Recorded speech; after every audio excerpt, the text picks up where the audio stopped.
Hello guys, magandang hapon sa inyong lahat. Panibagong araw, panibagong vlog na naman ang gagawin natin sa hapong ito. Guys, shout out muna sa ating mga kagalang-galang na OFWs.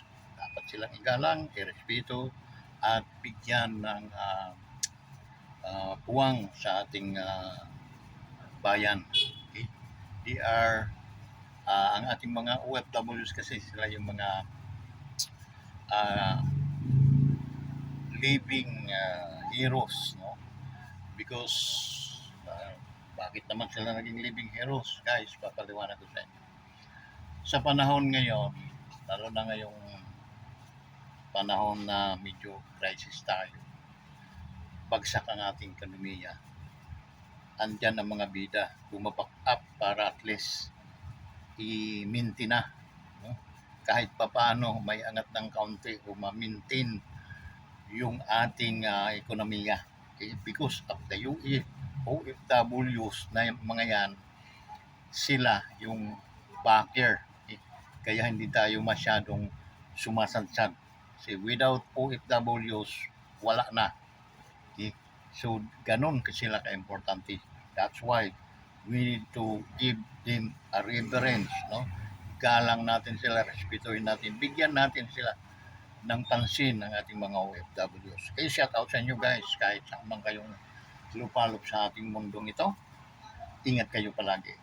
Andito ang inyong ka-wonders, patuloy na naniniwala na kayo ay napaka-importante at napakalaga sa ating bayan. Okay? Shout out din sa ating mga kamag-anak, yung mga kaibigan, no? Unahin ko muna ang ating mga kapatid, no? Nandyan sa Tacloban, okay?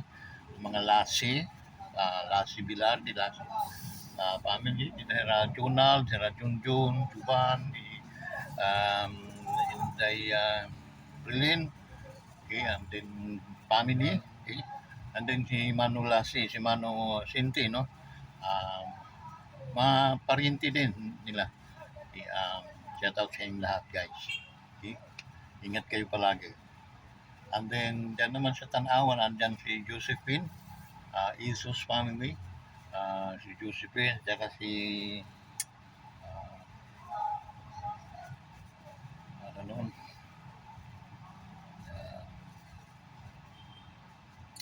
basta Isus family. Kaya na sila Dave siguro, na sila Idoy. Okay, sa mga tanawan ninyo, okay nga kulo pa yung tanan nila. Shout out sa iyo. Okay? Didahadulag naman, no?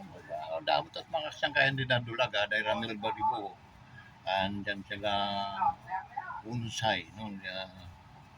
Mga si, ano, anak ni Engineer Jongsay, no? Andyan ang family. Dulag, okay? Shout out sa inyo, mga taga-Dulag. And then Basay, lalo na Basay, no? Mga taga-Basay noon, maupay nga kulog kayo nga tanan da, no? Shout out sa inyong lahat, okay?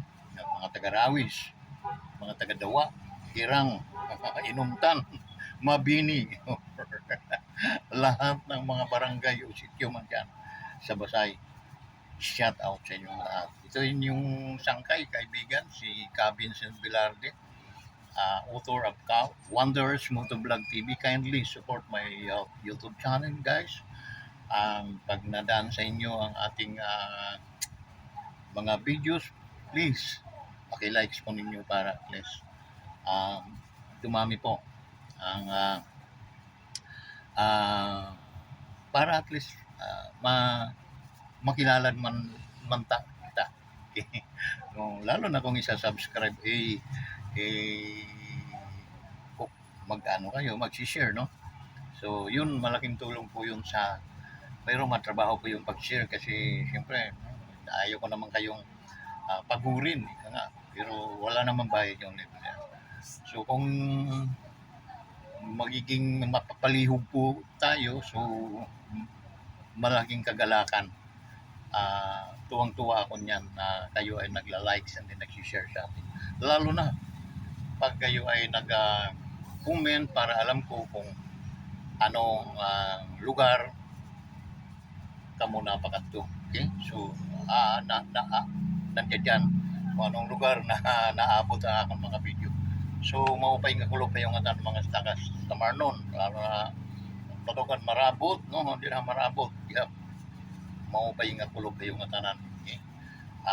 Please, subscribe to my YouTube channel, Wanderers Motovlog TV. Maraming salamat po, mga kaibigan, mga kasangkayan, mga amigos, amigas. Yan naman sa Southern Leyte, no? Tawid natin sa Southern Leyte, sa mga tagbato. Okay? Shout out sa inyo. Maraming mga vlogger din dito pa to, no? Kaya shout out sa inyo, guys. Okay? Tuloy-tuloy lang. Kay may kabuluhan naman itong atong mga pinagsasabi. Okay? So nito, I spend a time to, to talk, then in the front of this cellphone. Okay? And then nag-ano tayo, bibigay tayo ng mga tinatawag na pangungumusta at the same time nag-ano tayo, namimintura tayo, no? Mintura means tayo ay nagkukuminto doon sa mga nangyayari sa ating lipunan. Okay? So guys, medyo kulog na di aton amo gyap adi gyap di dihakuan merkado. Okay? And then ayun anaton mga kamag-anak dida, mga Albiro, mga Bilardi dida Southern Leyte, maayong hapon kaninyong tanan, no? Diha sa Bato. Okay? Mga angkan ng aking mama diha sa Buli, Bato Leyte, no? Anhawan. Diyan ako na itinao sa sinilang sa Anhawan, Bato Leyte. Okay? So hope to visit my hometown once again. But we don't have enough time, no? And then we are medyo medyo retired na tayo, medyo hina-hina na rin yung natin sa biyahe. Okay? Hindi katulad noon na mani-mani lang yun, no? Mga motor-motor, yari sa akin yun. Mga ganun. Pero sa Ormanato, talaga ang tao pala, once na hindi tayo namatay, ito, natin yung pagiging hina habang tayo tumatanda. Okay? We accept the real fact, no? Accept natin yon na tayo pala, ang tao ay tumatanda ng tumatanda ng tumatanda. Okay? So guys, shout out sa inyong lahat talaga dyan. Yan sa Anhawan, sa Puli, no? Sa Kabasan, yung mga tiyahin ko dyan, no? Sa Buli, iba. Okay? I don't know where atan yung lugar ng iba kong mga tiyahin, mga kamag-anak. Basta pagdating ng Southern Leyte, shout out sa inyo lahat. Okay? Tanan. So, yun man usab ang atong mga military, no? Men and women in uniform. So I'm always in every bawat paggawa ko ng video, no?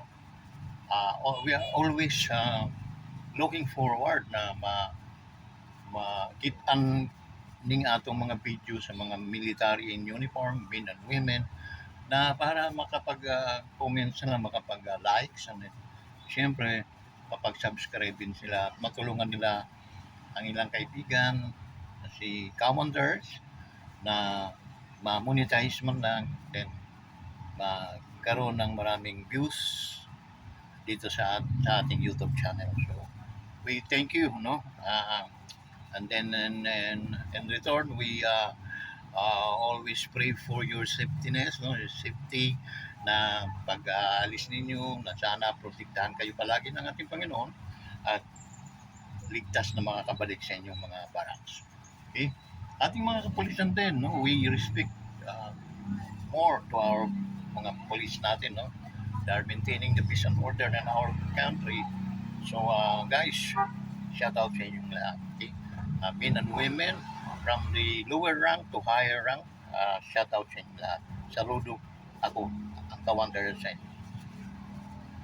Please, once na mapasyal mamamasyal yung aking video sa mga wall ninyo, please don't hesitate to likes and then um, share, then comment below. And kung may time ka pa, please subscribe. Okay? So, yun, maraming salamat po talaga sa inyo. Saan pa? Siyempre, kumustahin, i-shout out din natin ang ating mga guro, ating mga kawani sa gobyerno. No? Shout out sa inyong lahat. So, what's happening to our nation today? Okay? The big question is, ano ba, hindi ba bothered sa mga mind natin? What's happening to us? What's happening to our nation today?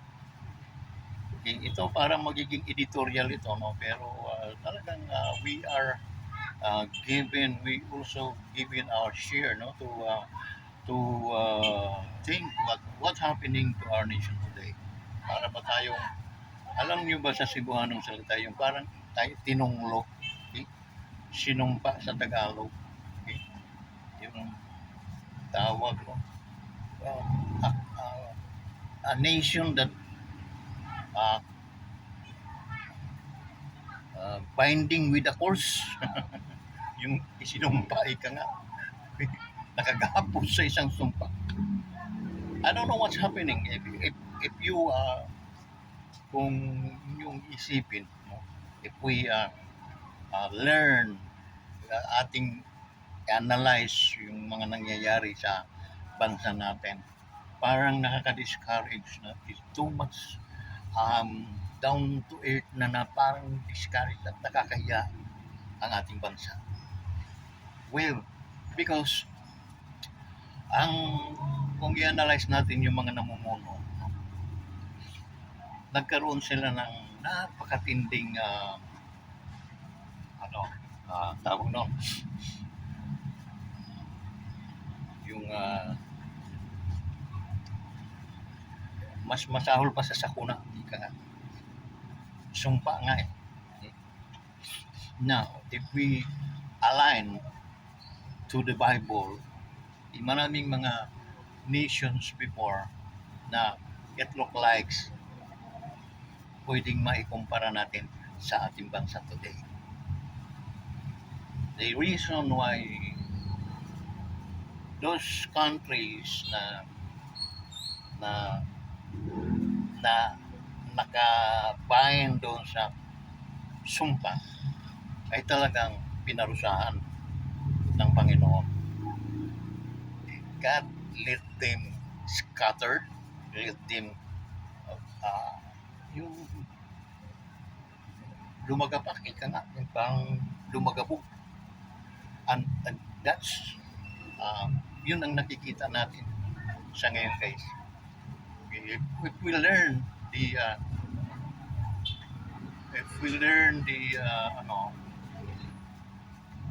guys, mayroon tayo. Ba, umisog na? Pinaisog na? Ha? Umisog na yung tindahan? Oo, Oo. May malapit kaya? Ay, wala. I don't know. Hindi ko alam. At si Ella hindi na, tahinga? Wala na po si Ella. Wala na kasi ang 10 buwan eh, ang 10 buwan ta eh, Dahil pangbigas dito. 130,000. Hindi yung kalahati ng pera nyo napunta lang sa kanila. Meron pong malagkit. Wala pa siguro. Wala, Ate Lisa, paano yun? Ayan, 60 rand lang naman sa iba. Ay, hindi na. Sasabihin ko naman sa nanay ko, wala. Para sa Inday na lang bumili. Ay, magbibi ko. Wow! Happy birthday ka! Kanino bang birthday? At bakit magbibi ko? Magbubot-bot pa eh. Ha? Magbubot-bot pa. Alam May ko. pwedeng daw dito ng malagkit. Kala ko magbibi ko eh. Happy birthday! Thank you. Hindi ata may matero. So yun guys, mga ka-membro nila dito sa kabilang yun. Yan ano natin kasi may ano sila, yung kooperatiba, no? Tapos Sa Sara-Sara store naman yung si Mrs. ang manager.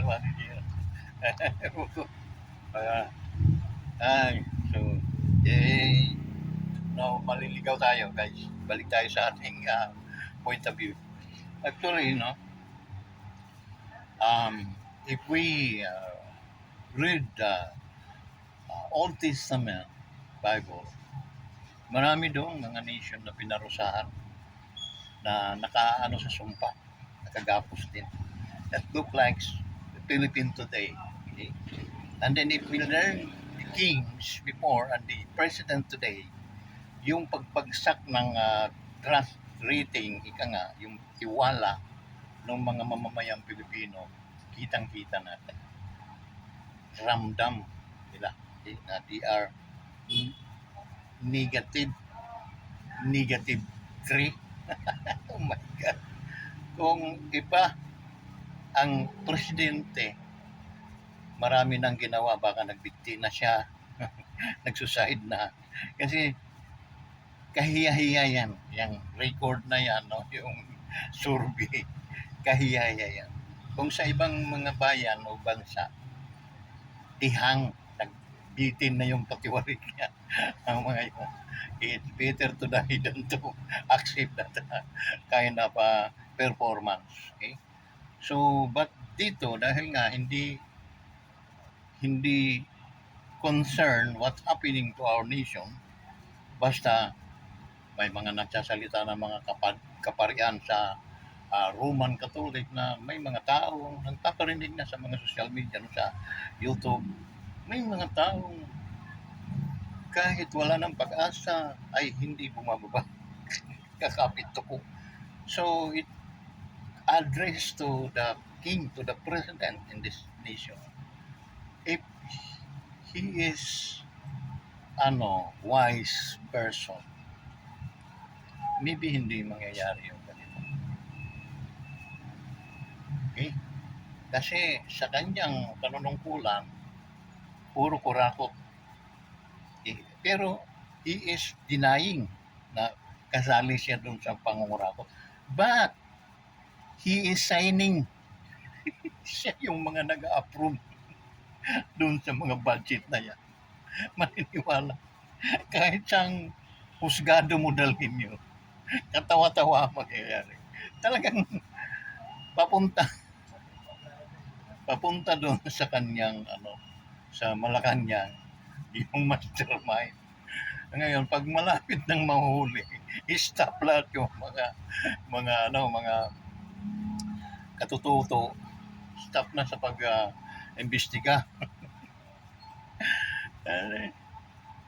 Makikita mo guys ano yung ganansya ng pera. Ano ba talaga ang pera? Sabi ng Biblia, to love money is the root of evil. Okay? Pag mamahal mo sa pera, ang siyang ugat ng kademonyuhan. Tama po yun. Now once na ano mo yun, naisip mo, totoo yun kasi ang pera, he is a good servant. Pwede mo siyang gamitin sa tama, pwede mo siyang gamitin sa mali. And asan tayo ngayon? Asan nila ginagamit? Natural sa mali. Alam mo bakit? Nag-ano yung hari na magpapakulong daw talaga niya. Okay? Paano ipapakulong? Hindi kulong din ang sarili niya. Because he is washing his hand and they are claiming a claims, walang bahid na kasalanan o pahid ng pagnanakaw ang kanyang sarili, but he is the only person signing the final signature to release all that goddamn money. But and sabihin mo hindi ka kasama. What? Are you kidding? Akala mo sa mga Pilipino ay napakatanga. Kasi kung tanga nga naman ang leader, isip niya sa mga tao, tanga rin. My God, there is a wanderers who are very brilliant, eh, thinking like a lawyer. No? And then maiinis ka rin, no? Dahil nga sa pera, gumagalaw ang kasamaan. Gumagalaw. Kahit masama, di, okay lang. Ayos lang yun. At ang hahabulin natin, at ang malupit pa, ang ating hahabulin at ikukulong at ididimanda yung mga taong mag-iimbestiga sa atin. See? And that's why, naggawa ako nitong tinimahan ko what's happening to our nation today. Involve the people of the Republic of the Philippines and then the government itself who author of all this evil doing. I stand my faith, no? Dahil kitang-kita po namin ang mga pangyayari dito sa bansang Pilipinas. Okay? And then they wanted to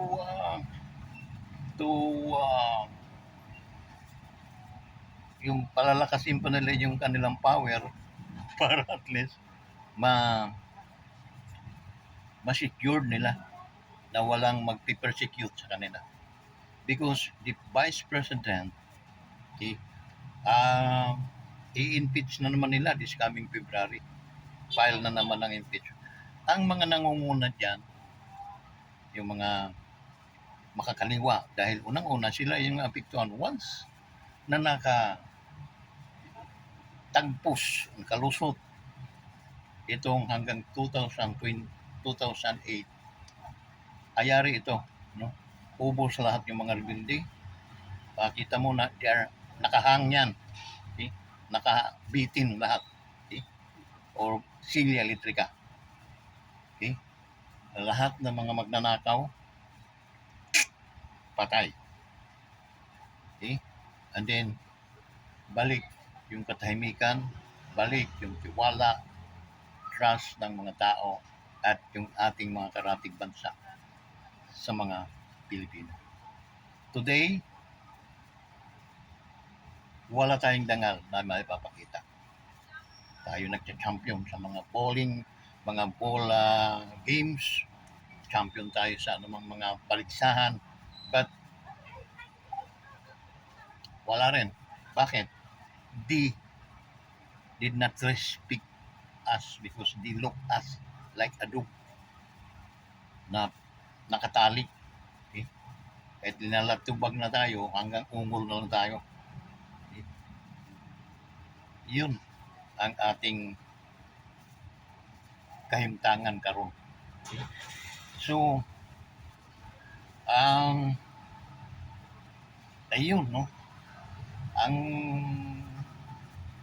sisihin man din natin si Vice Inday, no? Dahil supposed to be she is the president in this nation, supposed to be, because yun ang gusto ng kanyang ama ni Mayor Duterte, okay?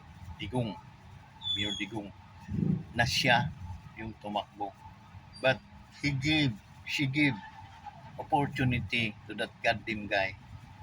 Okay? Talagang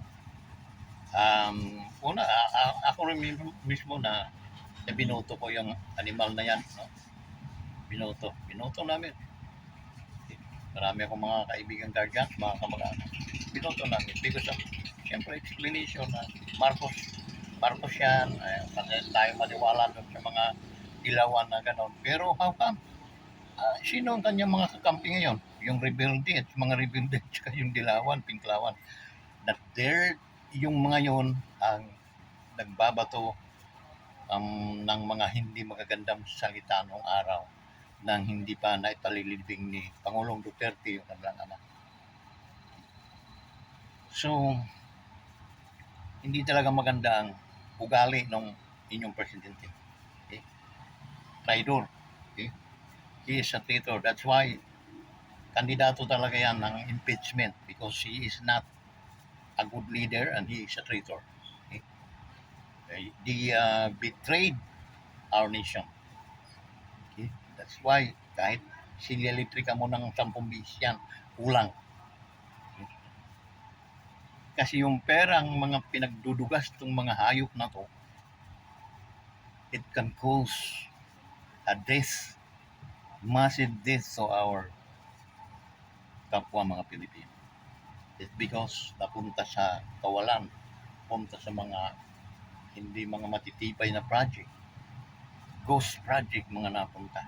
Oh my God. At sino ang nagpipirma ng mga budget na yan? That man. Liable talaga yan. I am not a lawyer, but it seems my mind, my thoughts is more than a lawyer. Nakakaawa nga itong mga lawyer na nandito sa ating bansa. Kahit yung kaso ni Pangulong Duterte, they can react because they are a lawyer. They know the laws including to our books na sinusunod natin. Constitution. No? But how come? Mga pipi, bulag sila at bingi. Sayang na nag-aral pa kayo ng mga abogasiya.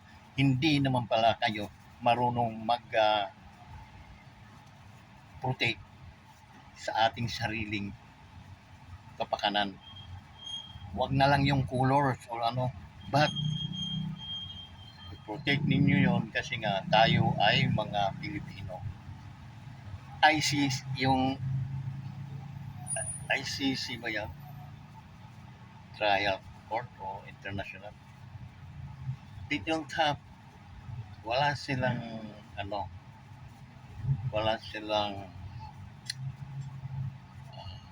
power sa atin because we are not a member. Nag na tayo sa kanila. Wala naman silang mga pulis para manghuli sarili, para mahuli nila yung mga idinmanda. At the same time, kinidnap nila yung former president. Kahihaya nga eh. Kasi kinidnap din ng US yung presidente ng itong kailan lang nung December or January na ba. Kinidnap yung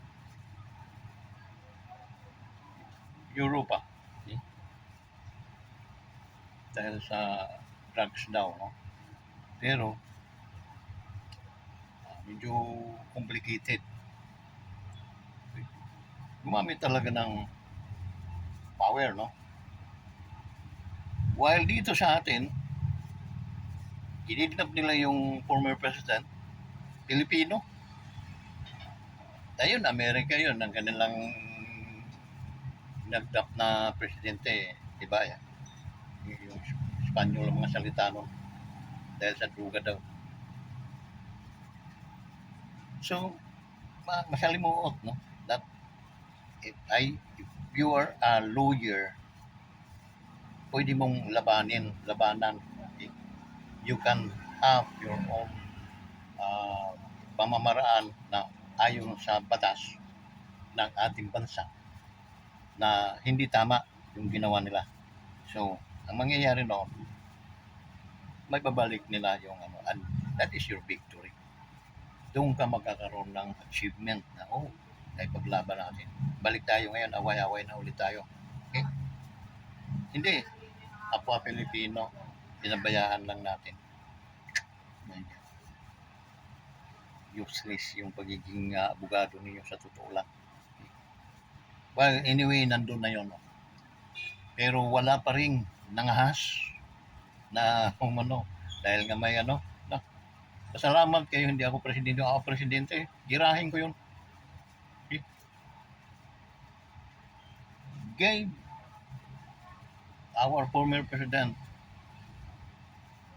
bring it back to the Philippines. Otherwise, I will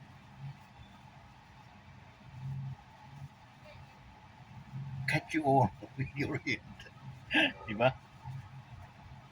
Because wala silang jurisdiction sa Pilipinas. Our nagpapanksyon yung ating mga ah, batas dito. Meron tayong napapalaya, meron tayong napapakulong. And then, the jurisdiction, wala. And then, hindi naman tayo member. Eh, yun pa lang eh. Kaya i-debate yun talaga. Pero, yun nga, useless. Ay, mga abogado. So, hindi ko naman hinahamak yung mga abogado natin. Siguro, wala silang lakas, wala silang bayag. Lumaban. Kasi, alam nila silang kakanain, magkakaproblema sila. Tulad yung nangyayari ngayon. May mga magigiting tayong mga congressman, mga bata, no? Talagang lumalaban sila sa tama. What happened to them? Okay? So, dapat itong mga lawyer natin na mga matatalino, di offer yung self nila to protect. Protektahan natin ito. Mayroon tayong constitution, mayroon tayong batas. Ganun lang kasimple. Okay? So, yung guys, no? Sana naunawaan nyo kung medyo hindi pa pupunta tayo sa second portion nitong ating balitaktakan o ating pag-analisa sa nangyayari o what happened to our nation today. It's a very big question mark. Okay? By the way, I'm Vincent Velarde, the author of the Wonders Motovlog TV. Please, please, please help my my channel para naman kumita. Well, I'm just joking. Guys, thank you so much guys for the support. Please like and share and then comment below.